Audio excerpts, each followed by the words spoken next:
Hello guys, welcome to my channel. Today, I will show you how to create spotlight effect in Canva. Let's get started. First, go to the Elements tab, click on Image and add it to the canvas. Increase the size of the image to fill the entire background. Click on Edit Image, then go to the Adjust option. Set the temperature to 72%. Set the tint to 78%.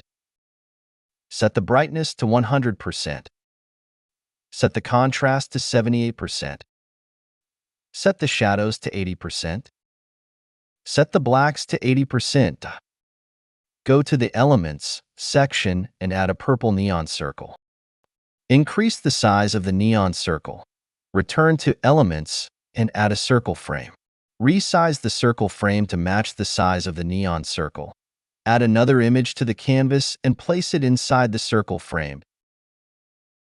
Double-click on the image inside the circle frame and increase its size, and crop it the image. Align the first image with the background image, making sure they are perfectly aligned and equal. This is our image. If you like this tutorial, don't forget to subscribe my YouTube channel and click the bell icon.